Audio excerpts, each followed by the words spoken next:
True story from 2020. If you remember 2020, that's the year there was a big COVID thing, and a lot of it wasn't it's good. Not a good year to be in Los Angeles. That's for goddamn sure. But it was me who was there, and this is what I wrote.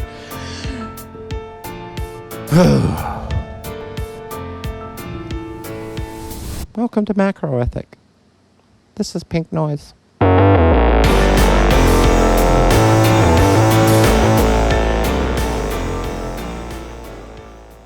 I have this incessant desire to reflect to the world how terribly you treat artists. I get away with whining about it better in lyric. In lyric I can say, fuck all of you, you're all terrible. But if I do it poetically, people will tell me there's hope within the misery and resentment. Now there is. Then there wasn't. I finally figured out that the hope you hear is the poetry itself. See, the poetry in the lyric is my will to find a beautiful way to tell you that you're terrible. Same as every story. If the protagonist kills himself at the end, at least the writer had the will to make the journey beautiful enough for you to read the whole book. If you haven't gathered that this is a metaphor for life, you're not only terrible, you're also stupid.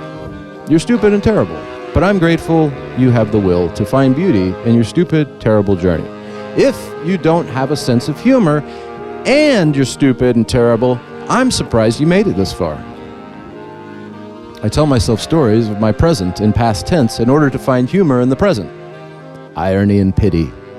Everything's better with humor. Cynicism is hilarious, coupled with misery and resentment. Death is a cosmic joke, Sadhguru once said, if you get the joke. I turn that around to say life is a cosmic joke and death is the punchline. I gave that line to the devil in a faux film script within a script within a script. At an audio gig in Nashville, one of my coworkers once tried to make a joke, and then he said, I have a unique sense of humor. And I quickly responded, that just means you're not funny. No one left. I left a lot. I left that job very confused. And then I moved to LA. If I told myself the story of a lunatic eternally battling the disparate polarities of existential meaning and meaninglessness, who could never find peace within or without being beaten, eaten alive, kicked in or kicked out, arrested for noise, or bombarded by noise, the story could only be told pathetically and desperately, or beautifully and hilariously. I once had an old schizophrenic neighbor who never left his apartment. He often called the cops on me for making music. He once said to me, you probably have auditory hallucinations like my girlfriend. As if it were a generous piece of advice. He didn't realize I wore headphones when I recorded my vocals. So he assumed I was hearing imagined accompaniment in my head. I later found out his girlfriend with auditory hallucinations wasn't real. She was his imagined accompaniment. Studio is my favorite instrument. In a way, it's my only instrument.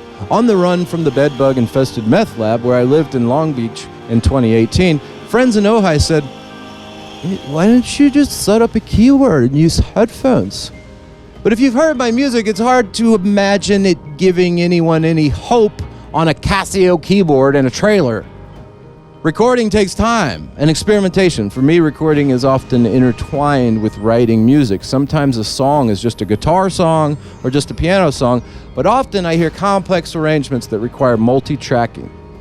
I can imagine a lot in my head, but manifesting that imagined accompaniment to tape is a process.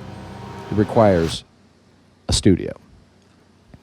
I write these words to the sound of pink noise at 100 decibels to mask the noise that surrounds me.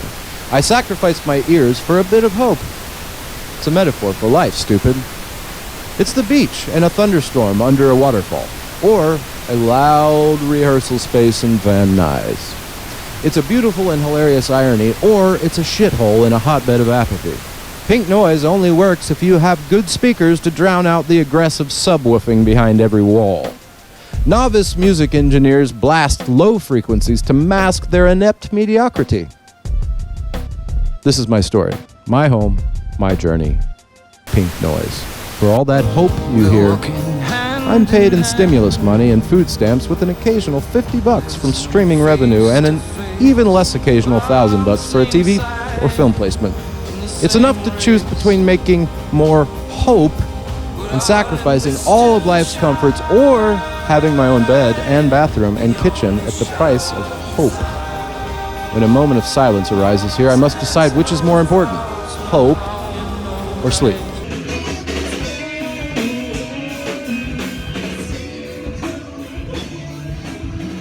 They've mastered the art of discombobulation. It's almost as if it's not music at all.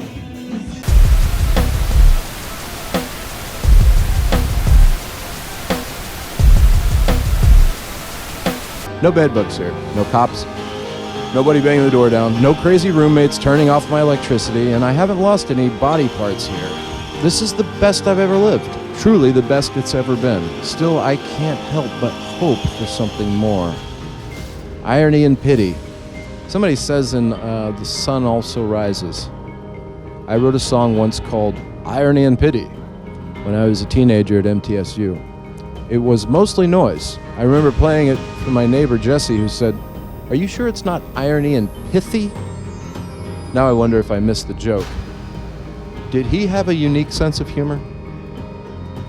Maybe the beauty is between the lines. Maybe I avoid telling my story in long form because it is pathetic and desperate. Or maybe I just haven't gotten the joke yet. We're walking hand in hand. There's no face to face. We're all on the same side, in the same race. We're all in this to shine.